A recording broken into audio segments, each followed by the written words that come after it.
good morning students. Welcome back to our channel. Now today in this lecture we are going to start our exercise 4.2 determinants exercise.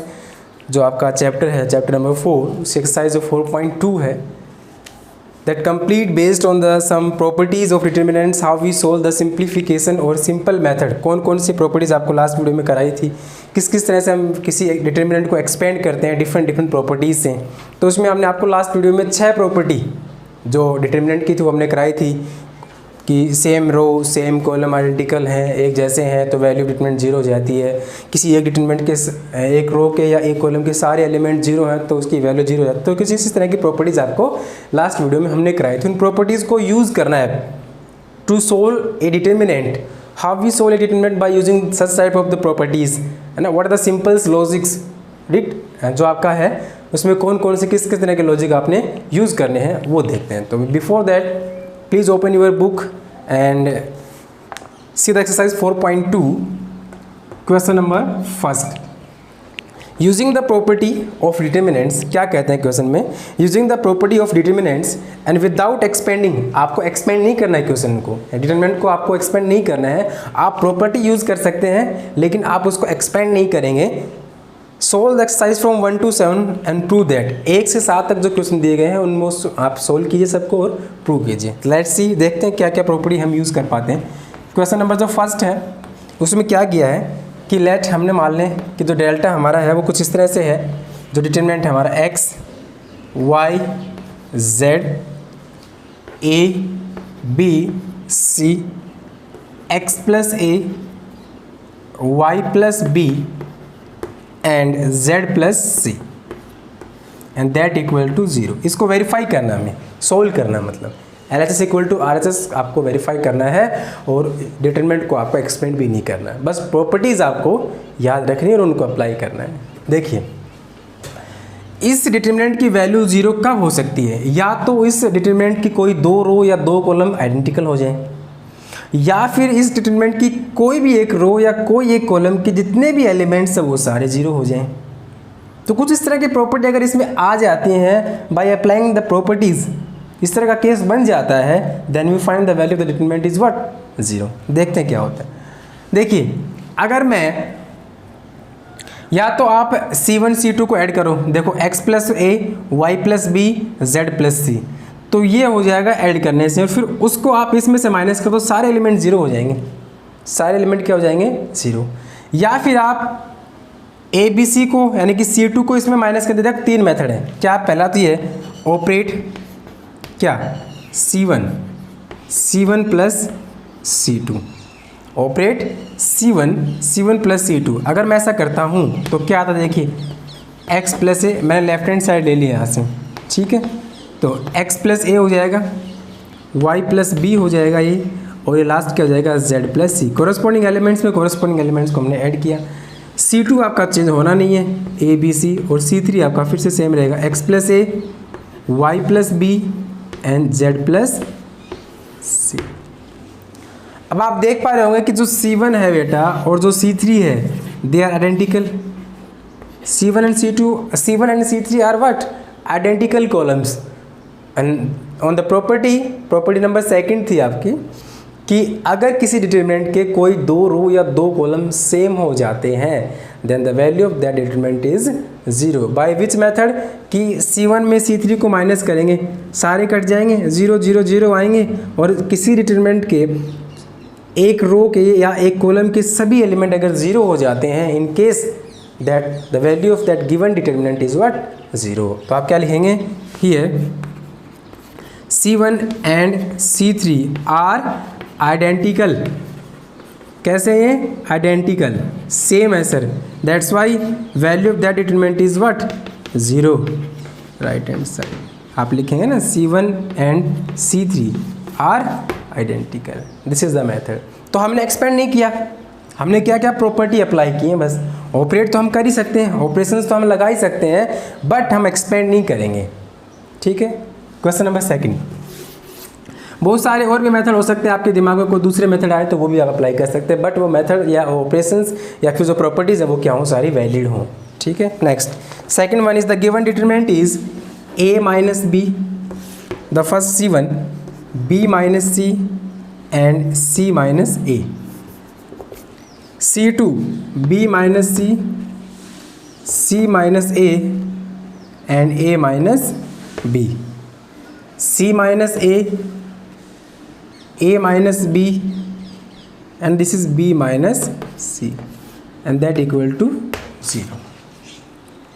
फिर से वही property 0 फिर से आपको लगाना। तो सेम प्रॉपर्टी मतलब या तो आपको कोई दो रो या कॉलम आइडेंटिकल करने हैं, या फिर किसी एक रो या कॉलम के सभी एलिमेंट्स को 0 करना है। देखिए अगर मैं इन सबको ऐड कर दूं, मान लीजिए C1 में C2 C3 का, देखो B से B कैंसिल हो जाएगा, C से C कैंसिल होगा और A से A कैंसिल होगा। ऐसे ही सेकंड रो का जो फर्स्ट कॉलम है इसमें और इसमें, तो मैं क्या करूँगा, वी ऑपरेट क्या C1 में ऐड करना है किसको, C2 और C3 को। Operate C1 column first by which the addition of these two column C2 and C3, then what will we get. देखिए लेफ्ट हैंड साइड मैंने यहाँ से ली है, तो आपका A माइनस बी तो था, ये C2 और C3 इन दोनों को ऐड करना है इसमें, तो B माइनस सी ये भी ऐड कर दिया और ये भी ऐड कर दिया C माइनस ए। B माइनस सी था आपका, इसमें आपने C माइनस ए ऐड कर दिया और क्या कर दिया A माइनस बी भी ऐड कर दिया। यहाँ आपका ये C माइनस ए था, आपने A माइनस बी भी ऐड किया और ये B माइनस सी ऐड कर दिया। ठीक है, ये आपका C1 ऑपरेट आपने किया, वो आपने ये चेंज कर दिया। C2 and C3 are same, B minus c, C minus a and A minus b. This is C minus a, A minus b and B minus c. ठीक है, देखिए A cancel by this, C C B B B, ये B A C C C, this C B and B A and E, all the elements are cancelled down and the remaining is what, 0. This complete 0, this again 0 and this is also 0, right? C2 is what, B minus C, C minus A minus B, C minus A minus B and B minus C. Now the property first और जो second थी उनके जो logic थे वो क्या कहते थे, किसी डिटर्मिनेंट के एक रो या एक कॉलम के सारे एलिमेंट अगर 0 हो जाते हैं, if all the elements of a row और column of a determinant are 0, then the value of that determinant is what, 0. That's why the value of that determinant is 0. RHS equal to RHS. ऐसे हम क्या करेंगे, solutions निकालेंगे, verify करेंगे without expanding any determinant.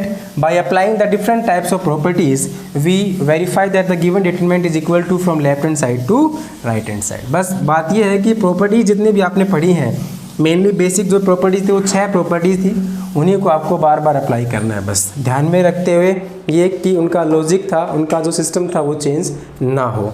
Question number third में कुछ आपको numerical value दी है।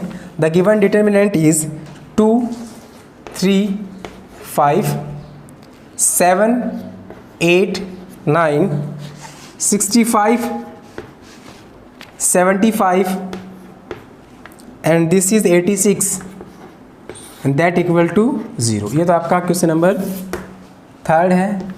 Question number 4, the given determinant is 1 1 1 BC CA and this is AB, A B plus C, B C plus A and C A plus B and that equal to 0, that equal to 0। ये है आपके पास। अब देखिए expand तो हम कर नहीं सकते, प्रॉपर्टीज अप्लाई कर ही सकते हैं। फिर से आपके पास दोनों केसेस में राइट हैंड साइड में 0 है, सेम वही मेथड वही लॉजिक। क्या कर सकते हैं, first of all we choose the left hand side and left hand side of our determinant is 2 3 5 7 8 9 65 75 86, ये हमारी लेफ्ट हैंड साइड है। ऑपरेट, देखिए ऑपरेट अगर मैं करूँ या तो कोई दो रो या दो कॉलम सेम करने हैं, या फिर कोशिश ये की जाए कि किसी एक रो या किसी एक कॉलम के सारे एलिमेंट ज़ीरो हो जाएं। अगर मैं C2 को, देखो ध्यान से, अगर C2 को 9 से मल्टीप्लाई करके इसमें माइनस करूँ, देखो 9 7 जा 63, 65 माइनस 63 इक्वल टू 2, 9 8 जा 72, 75 माइनस 72 इज़ 3, 9 9 जा 81, 86 माइनस 81 इज़ 5। इसका मतलब अगर मैं ऑपरेट करूं किसको, C3 को, और वो क्या करूं, C3 minus 9C2, C3 minus 9C2, then we find that C1 and C3 both are same. C1 and C3 both are identical. That's why the property number second, the value of that determinant is what? 0. Right? देखिए operation apply करनी है किस पे, C3 पे। इसका मतलब C1 and C2 both are same. They are not change.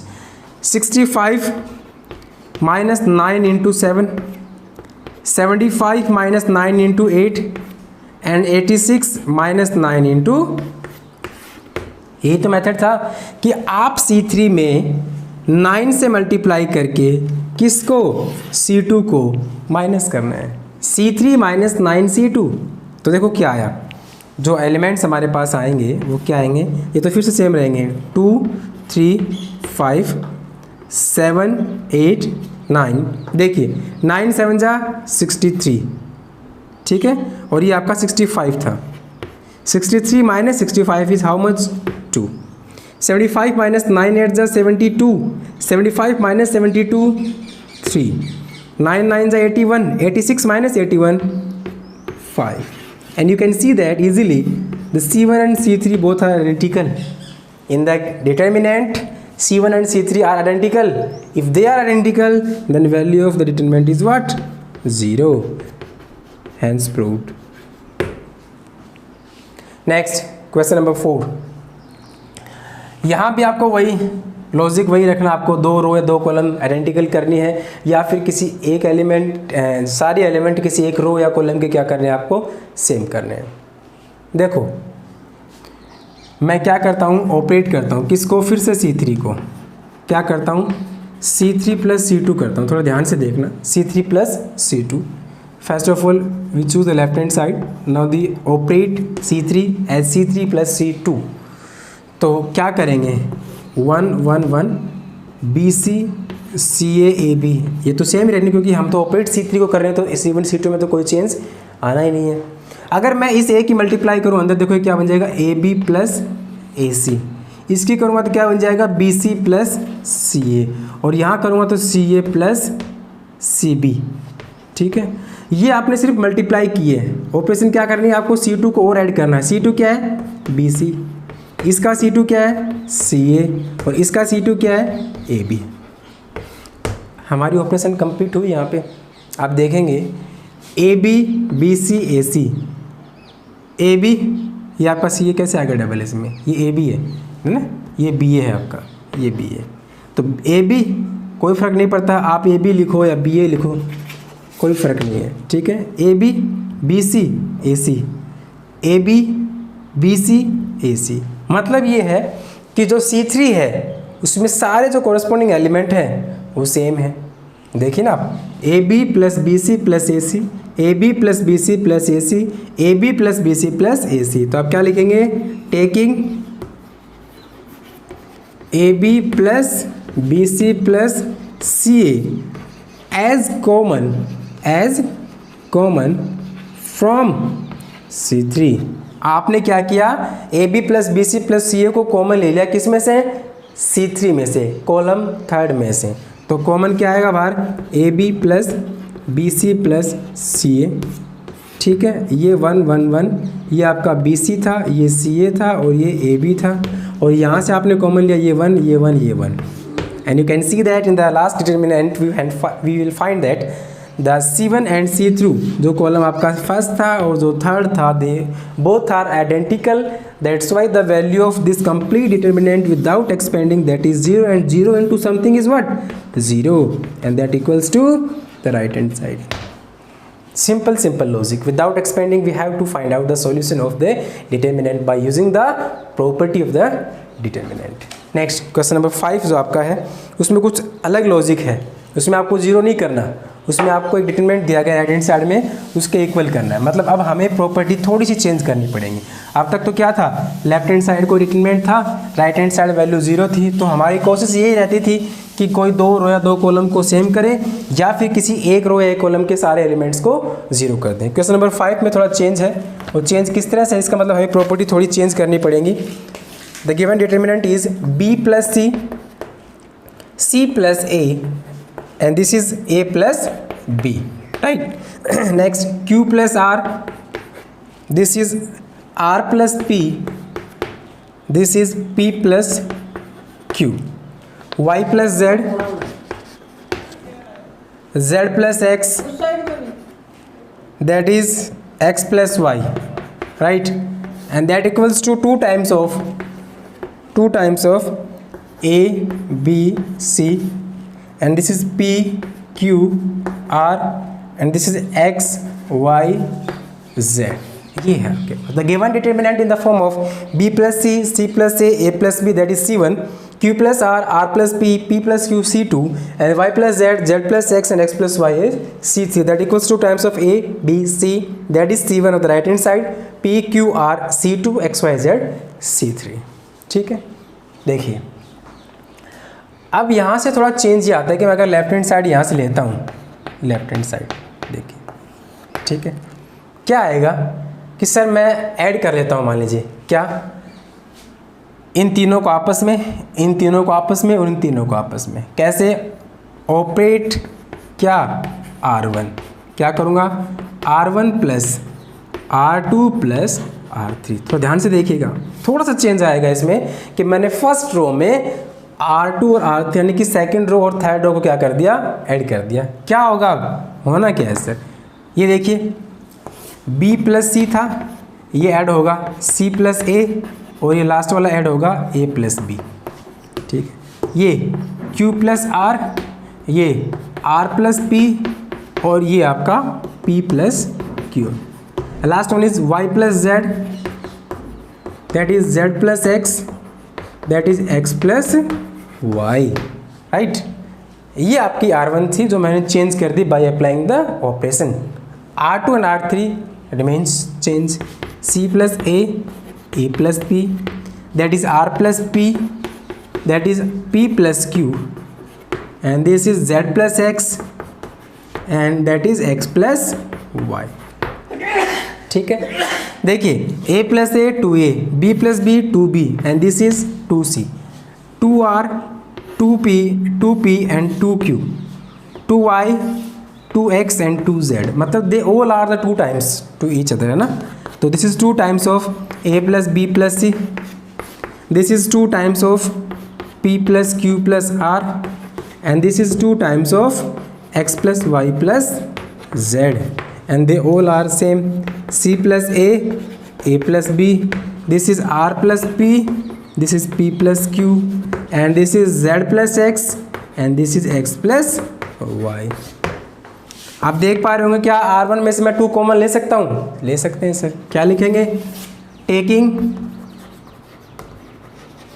2 as common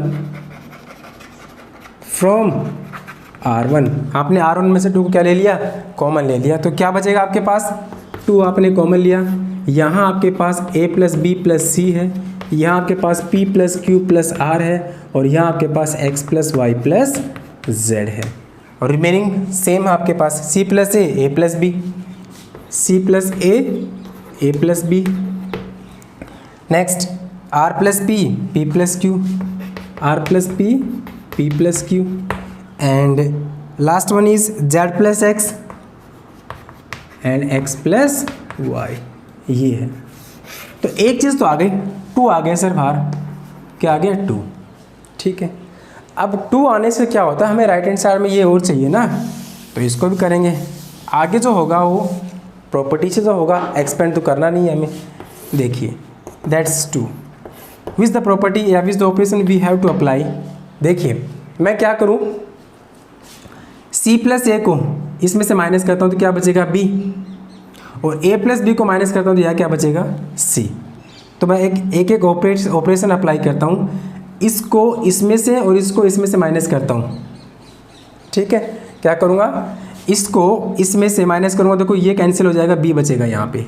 ठीक है, माइनस का इसमें से माइनस करूँगा तो यहाँ c बचेगा। मैं क्या करता हूँ, ऑपरेट, एक तो C2 को R2 को ले लो आप, R2 क्या, R2 minus R1 and operate again किसको, R3 को क्या, R3 माइनस R1। मैंने दोनों ऑपरेशन एक साथ ले लिए, R2 को माइनस किया, R2 में से माइनस किया R1 को, और R3 में से किसको माइनस किया R1 को। देखिए इसमें से इसको माइनस करूँगा, C और A कैंसिल, क्या बचेगा, R1 चेंज नहीं होगी आपकी, A plus B plus C, ये आपकी P plus Q plus R, और ये आपकी X plus Y plus Z, ये मैंने लिख दी।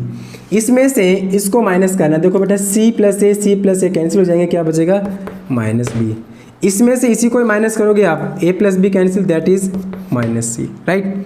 यहाँ देखिए आप R plus P cancel, minus Q, P plus Q cancel, minus R, Z plus X cancel, minus Y, and X plus Y cancel, minus Z।